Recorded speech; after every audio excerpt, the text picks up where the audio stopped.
नमस्कार, जय हिंद। आप सबका बहुत बहुत स्वागत है चक्रव्यूह में। ट्रंप बहादुर बड़ा नाराज है आजकल। वो ब्रिक्स देशों को धमकी दे रहे हैं। इसमें भारत, चीन, रूस सब शामिल हैं। अब ट्रंप बहादुर क्यों नाराज हैं? ट्रंप बहादुर को तो जानते हैं कि उनकी नाराजगी आ, थोड़ा बहुत होती नहीं है। वो बहुत लंबी चौड़ी धमकी देते हैं। अभी वो फिर से राष्ट्रपति निर्वाचित हुए हैं, कुर्सी पर नहीं बैठे हैं, व्हाइट हाउस में नहीं है। उसके बावजूद उन्होंने धमकी देना शुरू कर दिया है।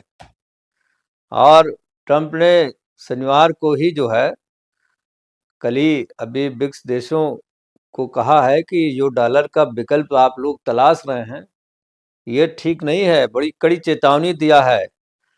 ट्रंप ने कहा है कि डॉलर का विकल्प तलाशने की कोशिश मत करें।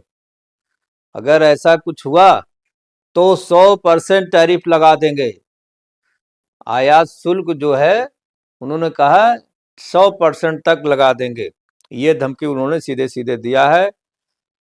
और ब्रिक्स में खासतौर से दुनिया की दो उभरती हुई महाशक्ति भी हैं। आप जानते हैं, दो उभरती हुई अर्थव्यवस्था है, जिसमें चीन भी है, भारत भी है, और रूस तो खैर उनका प्रतिद्वंदी है ही है। चुनाव के दौरान भी बहुत सारे वादे किए थे ट्रंप ने। उनमें से एक वादा ये भी था कि जब वो चुनाव जीतेंगे तो चीन के जो उत्पाद आयात हो रहे हैं, उन पर 60% तक जो है वो टैरिफ लगा देंगे। पहले भी टैरिफ लगाते रहे चीन के साथ, ये उनकी आंख मिचौली बहुत पहले भी चलती रही है। और इस ऐलान के बाद 100% टैरिफ लगाने की धमकी के बाद दुनिया की दो सबसे बड़ी अर्थव्यवस्था चीन और अमेरिका के बीच एक प्रकार से अभी से ट्रेड वार शुरू हो गया है। जबकि जैसा मैंने कहा, इसे माहौल गर्म करना शुरू कर दिया है। आशंका ये भी बताई जाने लगी है कि ट्रंप पिछले वर्षों में अमेरिकी जो कंपनियां हैं, खासतौर से जो भारत में इधर उधर काम करती रही, उसमें एक नाम आता है हार्ले डेविडसन का। हार्ले डेविडसन को लेकर पे उन्होंने भारत पर भी कई बार निशाना साधा है। भारत को भी वो छोड़ते नहीं है। वैसे तो मोदी को अपना दोस्त बताते हैं, भारत के लोगों के बड़ा अच्छा वो करते हैं, लेकिन वो व्यापार के मामले में व्यापारी हैं। ट्रंप तो बहुत बड़े व्यापारी हैं, आपको सब पता ही होगा। चाहे तो ट्रंप अपने आप में अमेरिका के सबसे बड़े कैपिटलिस्ट में से ट्रंप का नाम आता है। तो व्यापार के मामले में वो किसी को भी नहीं छोड़ने वाले, चाहे भारत हो, चाहे चीन हो, चाहे कोई हो, चाहे नरेंद्र मोदी हो, चाहे कोई हो, वो किसी को छोड़ने वाले नहीं हैं। क्योंकि व्यापार में ट्रंप जो है सबको घेरने की कोशिश करते हैं, उन मामलों पे कभी चुप नहीं रहते हैं। अब ट्रंप ने कहा क्या है, मैं इसको साफ साफ आपको बताता हूँ। ट्रंप ने सैटरडे को सोशल मीडिया का जो एक्स प्लेटफॉर्म है, जिसे आप उसको ट्विटर कहते थे, जिसका नाम एक्स हो गया है, उस पर लिखा है कि डॉलर से दूर होने के ब्रिक्स देशों की जो कोशिश है, उस पर हम मूक दर्शक नहीं रह सकते। और अब ये दौर खत्म हो गया है।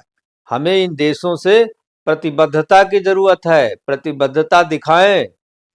वह ना तो कोई नया मुद्रा का विकल्प ढूंढे, और ना ही अमेरिकी जो ताकतवर अमेरिकी डॉलर की मुद्रा है, इसकी जगह लेने के लिए कोई मुद्रा लॉन्च होती है तो उसका ना तो समर्थन करें, ना अपनी कोई मुद्रा बनाइए, ना ऐसी मुद्रा का समर्थन करिए जो डॉलर का विरोधी हो, प्रतिपक्ष में हो।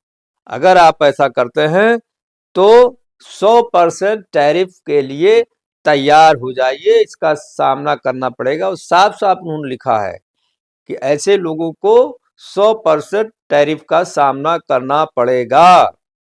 उन्होंने ये भी लिखा है कि अगर ब्रिक्स देश ऐसा करते हैं तो उन्हें शानदार अमेरिकी अर्थव्यवस्था में अपने उत्पाद बेचने के लिए अलविदा कह देना चाहिए। अर्थात अमेरिका के बाजार उनके लिए उपलब्ध नहीं होंगे, उन्हें दूसरी जगह तलाशना चाहिए। ये साफ साफ उन्होंने अपने ट्विटर हैंडल पर, जो ट्विटर हैंडल है, उस पर साफ साफ लिखा हुआ है। यानी प्रतिबंध पूरी तरह से 100% टैरिफ लगा देंगे। वैसे भी कोई देश वहां क्यों जाएगा। उन्होंने कहा है कि इसकी कोई संभावना नहीं है कि अंतर्राष्ट्रीय व्यापार में ब्रिक्स या कोई भी ऐसा संगठन अमेरिकी डॉलर की जगह ले पाएगा, और ऐसा करने वाले किसी भी देश का अमेरिका को गुड बाय कहना ही पड़ेगा। इसमें कहीं कोई गुंजाइश शक शुबा नहीं रह जाता है। अब सवाल ये उठता है कि ट्रंप बहादुर इतने नाराज क्यों है, ऐसा बयान उनका क्यों आया है, ये समझना बहुत जरूरी है। पिछले महीने अक्टूबर में रूस के कजान में ब्रिक्स समिट हुई थी, इस पर भी हमने वीडियो बनाया था, और उस दौरान ब्रिक्स की ओर से अपनी एक मुद्रा लॉन्च करने के भी कयास लगाए गए थे। इस पर भी काफी चर्चा हुई थी। ब्रिक्स करेंसी की सुगबुगाहट को लेकर अमेरिका बड़ा घबराया हुआ है और इसे वह अपने लिए बहुत बड़ी चुनौती मानता है। हालांकि इस बैठक में ब्रिक्स करेंसी लाने को लेकर के कोई खास निर्णय या फैसला नहीं हुआ है। रूस ने ही 2022 में ब्रिक्स करेंसी लाने के विचार आगे बढ़ा दिया कि अभी फिलहाल 2022 की अगली बैठक में इस पर हम लोग विचार करेंगे। वो खुद इस प्रस्ताव को लेकर के आगे बढ़ा दिया। ब्राजील के राष्ट्रपति लूला डी सिल्वा थे, उन्होंने इसका समर्थन भी किया था कि भी चलिए इस मामले पे आगे विचार करेंगे। लेकिन ये बात जरूर थी कि साझा करेंसी लाने की योजना पर चर्चा तो हुई है, भले ही कोई फैसला नहीं हुआ हो।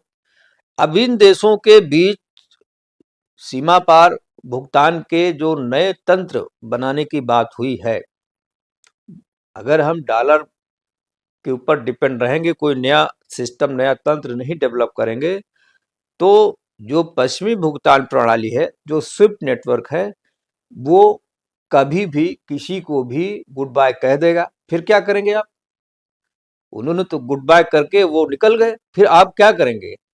ये बात जरूर है कि ब्रिक्स देश आपस में आर्थिक अधिक से अधिक स्थानीय मुद्रा में इस्तेमाल करना चाहते हैं, ट्रांजैक्शन करना चाहते हैं, चाहे वो चीन हो, चाहे रसिया हो, चाहे भारत हो। भारत भी कई देशों के साथ ऐसा काम कर रहा है, रूस भी कर रहा है। अब डॉलर के मुकाबले उनकी मुद्राओं के उतार चढ़ाव में थोड़ा सा खतरा तो रहता है। इस खतरे को हर कोई चाहता है कि कम करें। कजास सम्मेलन के दौरान राष्ट्रपति पुतिन ने जरूर कहा था कि द्विपक्षीय व्यापार में स्थानीय मुद्रा का इस्तेमाल करेंगे तो राजनीतिक रूप से मुक्त रहेंगे आर्थिक व्यापार के लिए। इसमें कोई राजनीतिक प्रभुता नहीं कायम कर पाएगा, ये हमको मददगार होगी। और कजान के उस मीटिंग में ये भी कहा था, पुतिन ने ये भी कहा था कि वैश्विक वित्तीय संघ में डॉलर एक प्रमुख मुद्रा है और इस मुद्रा पर हम अभी इसका विरोध नहीं कर सकते या इसको हम खत्म नहीं कर सकते, लेकिन इसके भरोसे इस मुद्रा पर भरोसा रखना अब बहुत मुश्किल हो गया है। उन्होंने ये साफ कहा था कि रूस डॉलर को छोड़ना नहीं चाहता, रूस डॉलर को हराना नहीं चाहता, रूस डॉलर का विरोध नहीं करना चाहता, रूस डॉलर के साथ काम करना चाहता, लेकिन डॉलर के साथ उसे काम करने नहीं दिया जा रहा है, डॉलर के साथ काम करने से उसे रोका जा रहा है। इसलिए हमें दूसरे विकल्प ढूंढने के लिए मजबूर होना पड़ रहा है। यूक्रेन पर हमले के बाद अमेरिका और पश्चिमी देशों ने रूस पर कई तरह के आर्थिक प्रतिबंध लगा रखे हैं। ब्रिटेन हो, यूरोपीय संघ हो, ऑस्ट्रेलिया हो, जापान हो, कनाडा हो, इन सब देशों ने एक साथ जो है प्रतिबंध लगा रखा है रूस पर। और कहा जा रहा है 16,500 से ज्यादा प्रतिबंध लगाए गए, 16,500 प्रतिबंध रूस के ऊपर लगाया गया। ये बहुत बड़ी बात है। अब इन प्रतिबंधों के तहत रूस के विदेशी मुद्रा भंडार का लगभग आधा हिस्सा फ्रीज कर दिया गया है। कोई भी देश अगर इस स्थिति में होगा, बताइए कैसे सरवाइव करेगा। कहा जा रहा है करीब 276 अरब डॉलर का जो ट्रांजैक्शन है रूस का, वो फंसा हुआ है। और इसके अलावा जो रूसी यूरोपियन संघ के जो तमाम बैंक हैं, रूस की जो बैंक हैं, उनके करीब 70% संपत्तियां जो है फ्रीज कर दी गई हैं। उनकी जो स्विफ्ट बैंकिंग सिस्टम है उससे बाहर कर दिया गया है इन लोगों को। अब ये रूस के साथ आज हुआ है, कल भारत के साथ होगा, चीन के साथ होगा, ईरान के साथ होगा, किसी और के साथ होगा, कहीं भी होगा। अब भारत भी तो कई बार अमेरिकी प्रतिबंधों को झेल चुका है। ऐसे में कोई देश सुरक्षित विकल्प तलाश रहा है तो मैं समझता हूं कि ये उसके देश के हित में है। अब कोई अमेरिका नाराज हो, यूरोप नाराज हो, फलाना नाराज, ढिमकारा नाराज, भाई नाराज होने से क्या होता है? आपके ऊपर डिपेंड रहोगे, आप जब चाहोगे जिसके ऊपर प्रतिबंध लगा दोगे, जब चाहोगे आप जिस तरह की चीजें करना शुरू कर दोगे। तो कोई भी देश, हर कोई देश अपने नेशनल इंटरेस्ट में डिसीजन लेने के लिए, उसे इंप्लीमेंट करने के लिए और उसके अनुसार काम करने के लिए स्वतंत्र है। और मैं समझता हूं कि ट्रंप साहब जो धमकी दे रहे हैं, इसका असर जो है ब्रिक्स देशों पर तो कतई नहीं पड़ने वाला है, क्योंकि ब्रिक्स देश कोई छोटे मोटे देश नहीं है। ये वो देश है कि ये 3 देश, अमेरिका और भारत, चीन और रूस, ये 3 देश अगर मिल जाएं तो अमेरिका और यूरोपीय देश कहीं नहीं ठहरते, ना इकोनॉमी के मामले में, ना पॉलिटिकल एक्सेप्टेंस के मामले में, ना ही मिलिटराइज स्टैंड कर पाएंगे। Can not be possible. और इसलिए इस तरह की धमकियों का असर उन देशों में पड़ता होगा जो उनके पीछे पीछे चलने के लिए मजबूर होंगे। अब आने वाले समय में क्या परिस्थितियां बनती बिगड़ती हैं, ये आने वाले समय में देखा जाएगा। इस वीडियो को यहाँ विराम देते हैं। कल मैं एक नई वीडियो के साथ आऊंगा। आप चैनल को सब्सक्राइब करें, शेयर करें, लाइक करें। बहुत बहुत धन्यवाद। नमस्कार, जय हिंद।